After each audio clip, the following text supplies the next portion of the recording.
बंगाल चुनावों में हुई हिंसा को लेकर केंद्रीय वित्त राज्य मंत्री अनुराग ठाकुर टीएमसी और ममता बनर्जी पर जमकर बरसे। अनुराग ने आरोप लगाते हुए कहा कि केंद्र सुरक्षा बल को ड्यूटी करने से रोका जा रहा है और सत्ताधारी तृणमूल कांग्रेस हार से डरकर आए दिन भाजपा कार्यकर्ताओं की हत्या कर रही है। उन्होंने कहा कि तृणमूल कांग्रेस ने बंगाल को हत्या और हिंसा की राजधानी बनाकर रख दिया है, लेकिन जनता अब तृणमूल कांग्रेस और ममता बनर्जी को आईना दिखाने वाली है। मैं स्वागत करता हूं चुनाव आयोग ने जो निर्णय लिए, क्योंकि लोकतंत्र में चुनाव निष्पक्ष हो, हिंसा ना हो और बंगाल जिसको हत्या और हिंसा की राजधानी ममता बनर्जी ने और उनकी सरकार ने बना दिया था, भारतीय जनता पार्टी के सैकड़ों कार्यकर्ताओं की जानें गई, उसकी दोषी कोई है तो तृणमूल कांग्रेस है। ये हत्या और हिंसा का दौर अब खत्म होने जा रहा है। अगर सुरक्षा बलों का घेराव करके उनको अपनी ड्यूटी करने से रोका जाए तो इससे पता चलता है कि वहाँ की सत्ताधारी तृणमूल कांग्रेस किस तरह से छटपटा रही है। क्या बौखलाहट है, क्या घबराहट है? ये आहट है चुनाव हारने की, ये आहट है ममता बनर्जी के अपने चुनाव नंदीग्राम से हारने की, ये आहट है उसकी और कि तृणमूल कांग्रेस अब पश्चिम बंगाल से बाहर होने वाली है।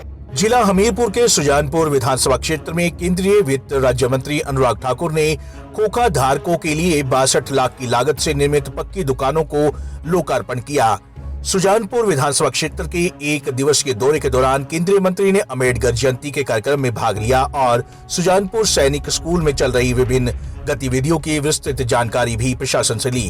तक कईयों ने वायदे किए लेकिन निभाए नहीं।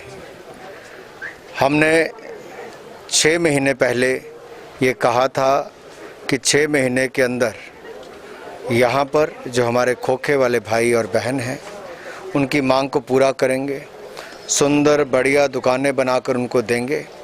और मुझे प्रसन्नता इस बात की है कि SJVNL ने 5 महीने 6 दिन के अंदर, यानी कि 6 महीने पूरे होने से भी लगभग 1 महीना पहले ये सारे दुकानों को निर्माण करके आज हम अपने उन भाई और बहनों की उस मांग को पूरा करने वाले हैं जिन्होंने उम्मीद ही छोड़ दी थी। उनकी उम्मीद को भी पूरा किया और नवरात्रों के दिनों में ये दिया है, तो इससे बड़ी खुशी की बात त्योहार के समय इस पुण्य कार्य के कारण यहाँ के लोगों के जीवन में खुशहाली भी आएगी और कामकाज भी बढ़ेगा और सुजानपुर शहर को भी इसका लाभ मिलेगा। और 62 लाख रुपए की ये दुकानें बनकर आज इन सभी भाइयों को दी जा रही हैं। इन सबको मैं बहुत बहुत बधाई और SJVNL का बहुत बहुत धन्यवाद करता हूं। कोरोना के मामलों पर केंद्रीय मंत्री अनुराग ठाकुर ने लोगों से मास्क, सोशल डिस्टेंसिंग और हाथों को बार बार सैनिटाइज करने के साथ पात्र लोगों को टीकाकरण करवाने का आह्वान किया। लॉकडाउन लगना अर्थव्यवस्था के लिए बहुत घातक होता है, क्योंकि लोगों को अपनी दुकानें, व्यापार सब बंद करना पड़ता है। इसलिए समाज, सरकार और देश के हित में यही है कि लोग 2 गज की दूरी बनाकर रखें, मास्क पहनकर रखें, हाथों की निरंतर सफाई करते रहें और अपनी रोग प्रतिरोधक क्षमता को बढ़ाएं, इम्यूनिटी लेवल को बढ़ाएं। और जिनको टीका की सुविधा मिली है टीकाकरण के लिए 45 साल से ज़्यादा है, वो अपना टीकाकरण भी जल्द से जल्द करवाएं।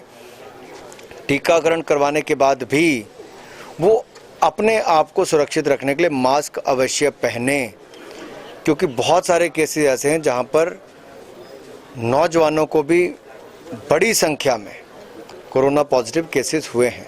ये अपने आप दिखाता है कि अब उम्र कुछ नहीं, बच्चों को भी, नौजवानों को भी हो रहा है। इसलिए जो खुले में बाज़ारों में घूम रहे हैं, जिनकी ज़रूरत है वो तो आएँ, मास्क पहन कर आएँ, लेकिन जिसको ज़रूरत नहीं है वो केवल वैसे घूमने ना आए, इससे वो देश का नुकसान करेंगे। वित्त मंत्री अनुराग ठाकुर ने सुजानपुर में खोखा धारकों की वर्षों पुरानी मांग को पूरा किया है और साथ ही राज्य सरकारों से कोविड वैक्सीनेशन पर राजनीति न करने की बात कही। पंजाब केसरी टीवी के लिए हमीरपुर से सुप्रिया ठाकुर की रिपोर्ट।